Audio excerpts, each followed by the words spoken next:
but now we're discussing symbols. And she and I have been involved with promoting Alien Civilizations Exist, ACE, the acronym for ACE Folklife, and helping people with their stories in the Alien Contact organization. She and I started just free to be in these groups in social media. They're just free online social media groups. And then we've got one, UFO Secret Space, we started, but it's all because of this radio show, TJ Morris ET Radio and Aquarian Radio, and we're archivists, so we save, well, some of them we delete, but the ones we like we save. Because it costs us money, we save these, but we're not really sure why we're doing all this, except for the fun to help each other and maybe make some sense of all this metaphysical stuff. But what I was going to say about these signs is some of them I saw and I had sent to Dirk Vanderplug, thinking I was very interesting and strange, but he loved my work of ET matter. He discussed The Secret with me, and we discussed Cell Team Prophecy, and we discussed me talking to Stan and working with Stan, and Stan in 2006, and Stan contacted me, and then we talked about both of us going down on Jesse Marcel, and I got to verify a lot of stuff. So it was Robert Morningstar was involved with Dirk told me if it wasn't for Robert and all his information with Victoria or Vicky over in where Janet met her, but over on the West Coast, that he wouldn't have had the UFO Digest. So the UFO Digest is still going, and we can go back and find what I wrote. But there's a lot of research to do, but this all, to me, it all means something. So these symbols had something to do with that Pennington thing in the over in the UK. And I've got Tina with my UFO Association, Alien Contact Org, working with Tommy Hawksblade, which is Thomas Sinisi, on Tuesdays. But they do a little show, but I'm just supposed to download those and keep them for them. But these symbols were on Jim Pennington's story in his notebook in the 0101 kind of things. I was downloading and getting these downloads. So I'm not sure what's going on, but it has something to do, in my mind's eye, with a higher intelligence. And then I've got some extraterrestrial intervention like Janet does. We don't really know what all this means, but we're going to do these little shows and talk to each other to try to sound logical, but yet I guess you guys unpack it, if that's okay with... But Janet, yeah, really, I don't know about the Jim Pennington stuff, but I want to point out that some of these things that maybe some other Deborah or Karen or whomever wants to get involved with, you and me, if we can come up with these things we've experienced and see if we're the only ones or if there are other people, but that stuff on the extraterrestrial ship were some of the same symbols. And that I thought that was a little shocking, that there were symbols in extraterrestrials that maybe none of us individually have information, but what if it all goes together? And by the way, that ship that happened in, what is that place called over? I can't ever remember. Nick Pope works on it. Jim Pennington worked on it. Rendlesham. Yeah. Rendlesham Forest, yeah. Yeah. Now that happened on December 26th, and they kept telling me there was that big, because I do precog work with an extraterrestrial connection, that I don't understand, Janet, but it has to do with these symbols and these visions, and it's like being prophetic, but you don't really want to admit to that. I'm not trying to be anybody's guru. I just want to be alone by myself as a precog. But, I'll help Janet, because these are things that I'm curious about. I'm not trying to do anything except, have fun. But I think there's something to this with those symbols and extraterrestrial intelligence. And you have that curious, you were involved too with that.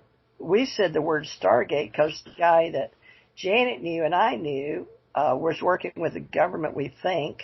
But we met him through spiritual world. Was it Richard Higashida? One of them put us together. And he told me that don't one is a public Stargate. figure. The other one was not, so I don't want to say his name. There's one that is not a public figure that attended the group, so we don't want to say his name. But the other, Richard Higashida was a publicized leader of your spiritual center. So I think it's okay to mention his name. Is he still alive? I have no idea. Well, the thing time was is going so fast. I have no idea who's still alive out there. You? People but it was coming and spiritual. going so fast.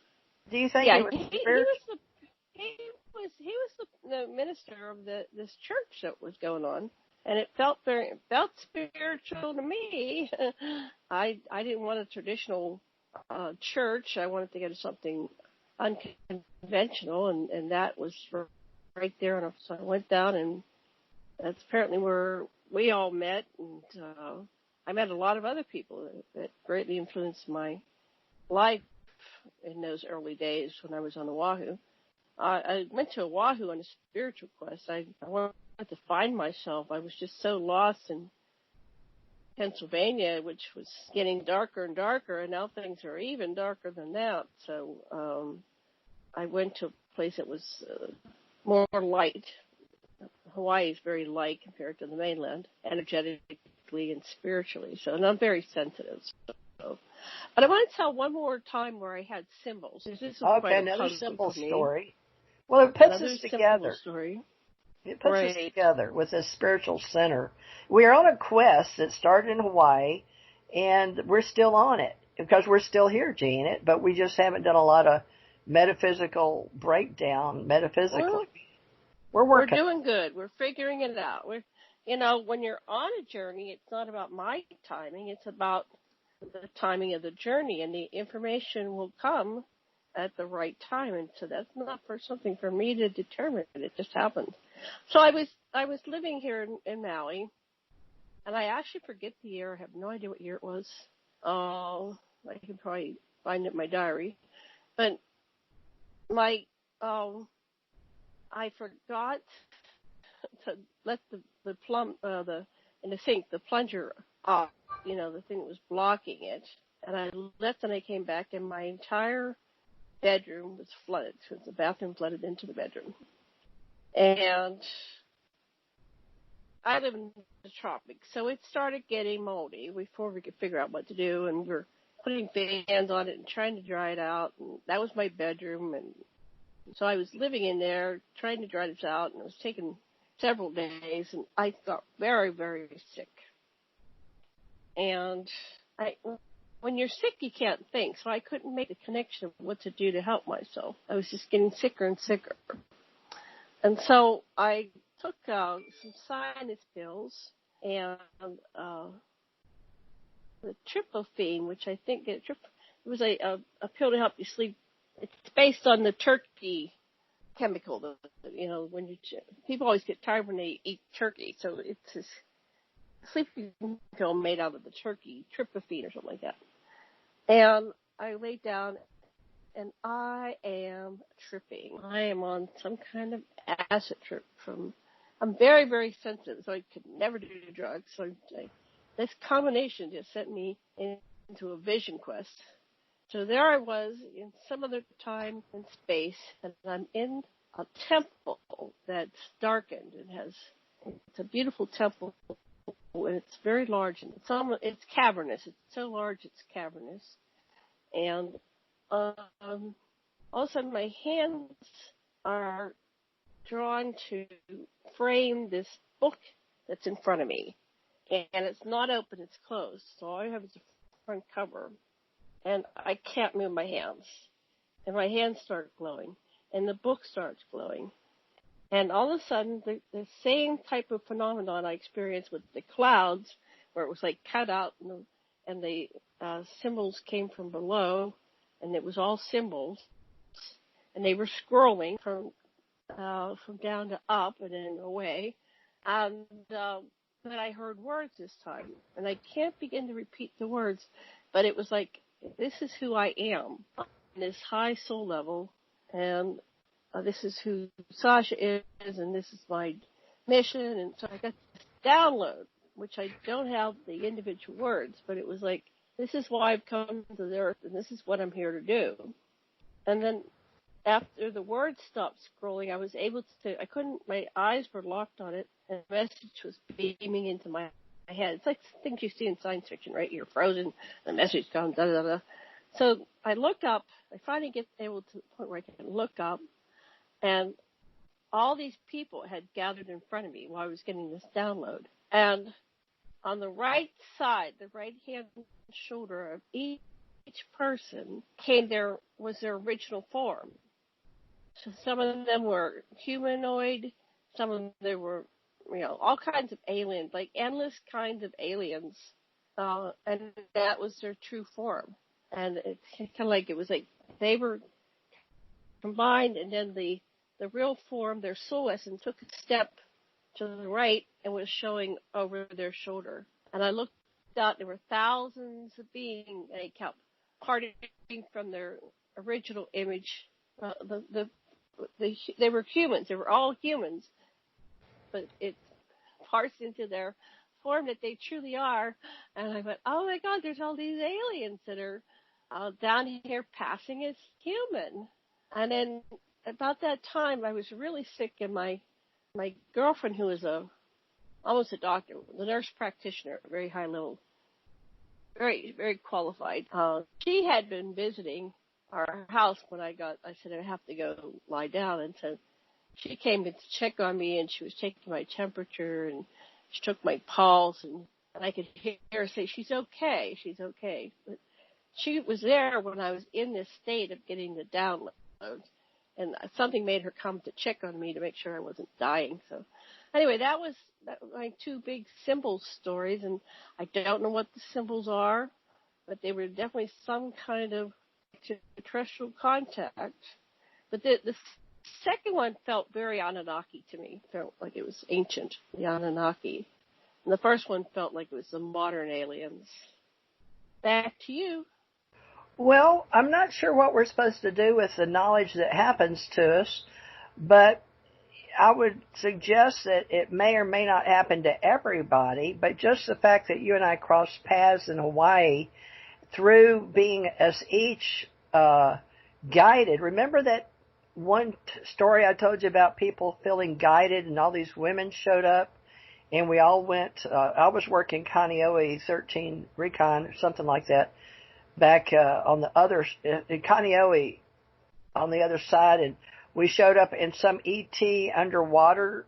It came up, and it was like a something out of Hellboy, that amphibian-looking creature.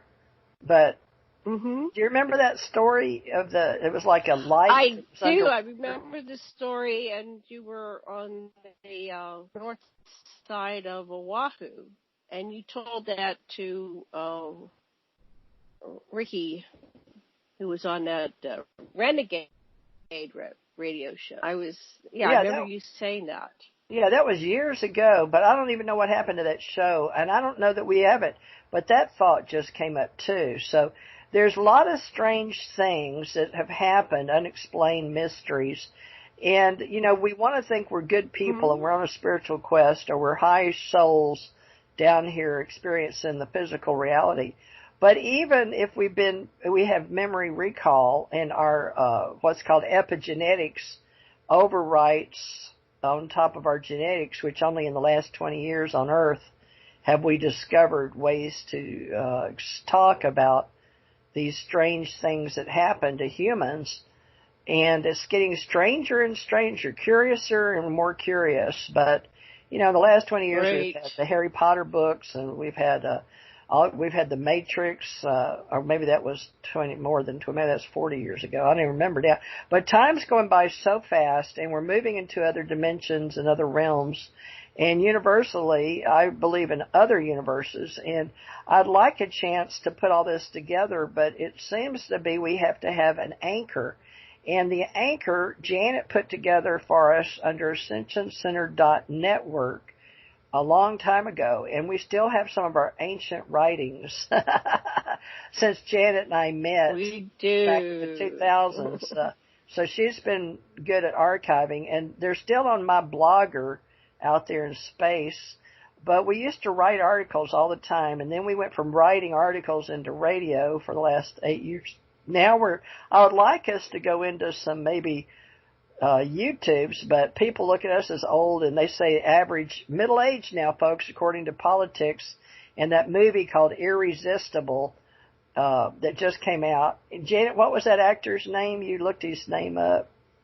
Irresistible. Don't remember now. It was a movie.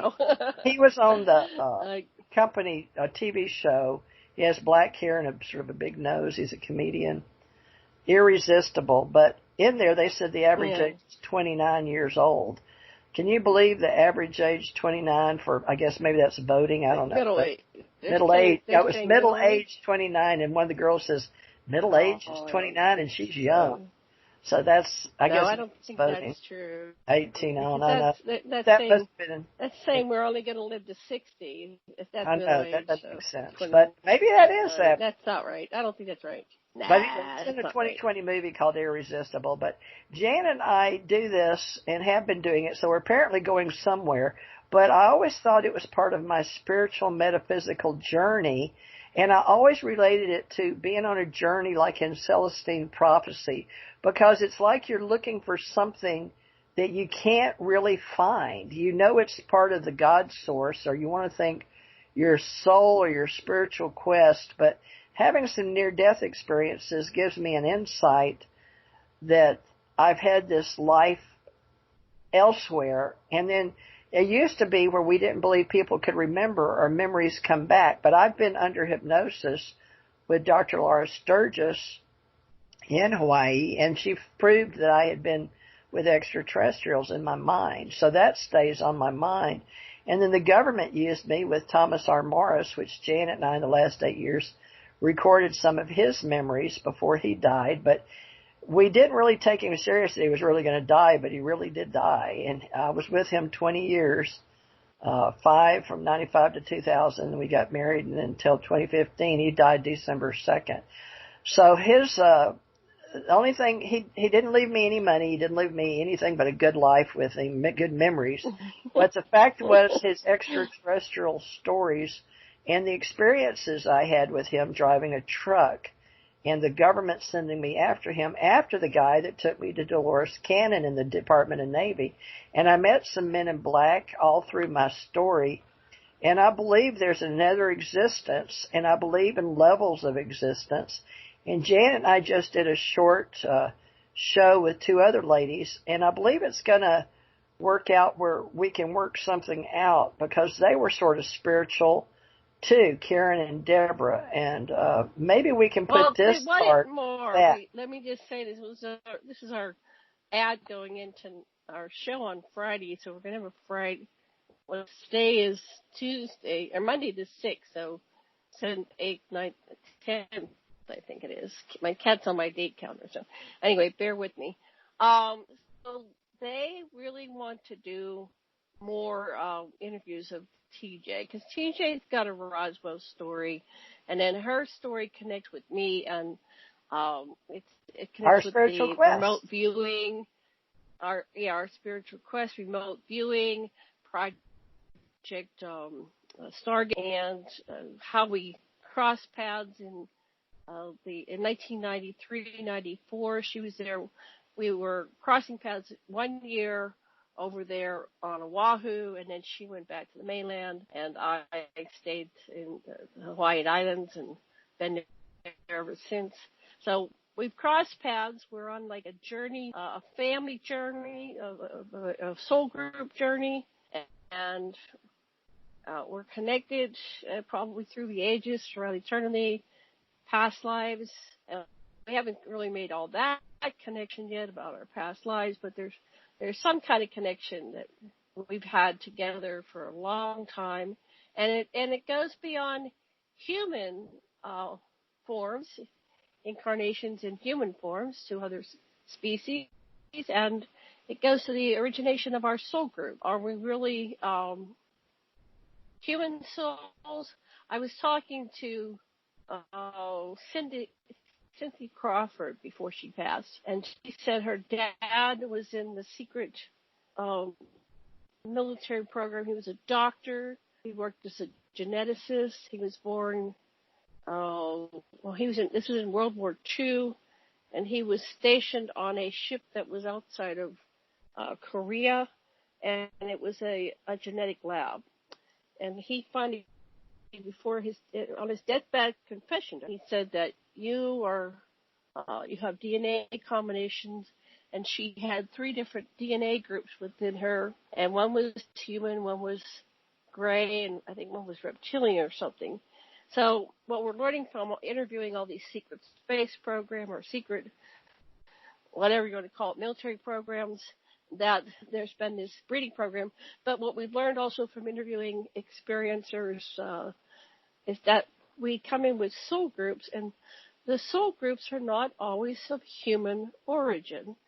And as we broaden our horizons, we learn more about the true nature of existence. And I don't even know if there's not true, but a variation of existence that more people resonate with.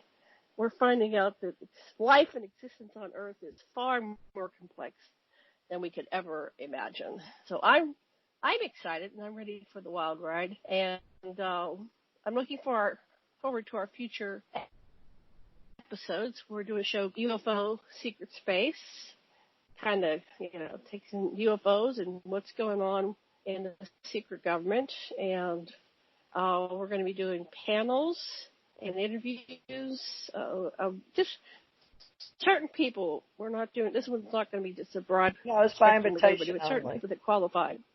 By only invitation only. So if you want to be considered for our show as a guest, please write to Janet at aquarianradio@gmail. And TJ, what email do you want to receive your letters? tjmorrisagency@gmail.com. Or okay. If they can write to director at uap.associates if they're into the UFO business. If they want to be one of our associates, or they're a researcher, serious researcher, or ufologist. So let me turn that off. I don't even recognize it. Yeah, let me turn that off. That was a phone call. I very rarely get a phone call come through on 3 phones, but I have phones for people, but they go to voicemail, and I don't know how to undo that, because even I've talked to my consumer cellular, but I'll try to figure that out, folks. But in the meantime, I'm on my own time. I'm retired from the government, and I am an author. I have books on Lulu, but they're on TheresaJMorris.com, and I'm going to learn how to edit these. But in the meantime, this is just raw. And Janet's got one that I couldn't record, but at the time, because we had another person on Deborah. So Deborah's got a piece of me or my story, 25 minutes or so, and Janet's going to try to get that. So we'll put that on. Well, maybe we can put this one too. All these on our websites, yes. So put them on our website. website. My main website is where I archive everything, interviews I've done, interviews I've been a part of.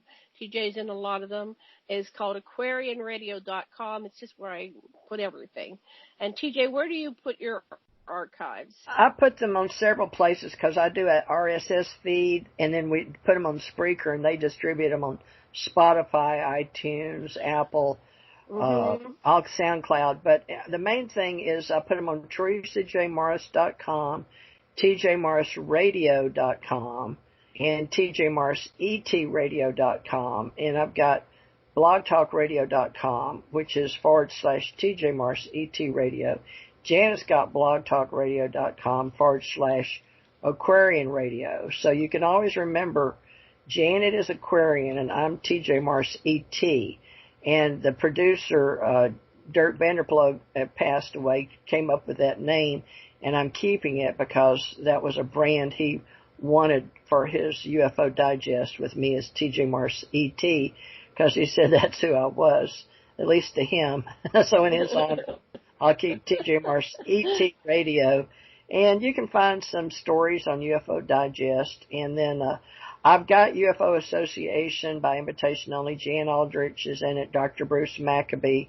And of course, Janet I've got on my side as honoree, because she's been helping me for so long. And she listens to different people that, whether they're true or not, we don't try to judge. It's just their story of their alien contact organization interview. So she has those on Aquarian Radio.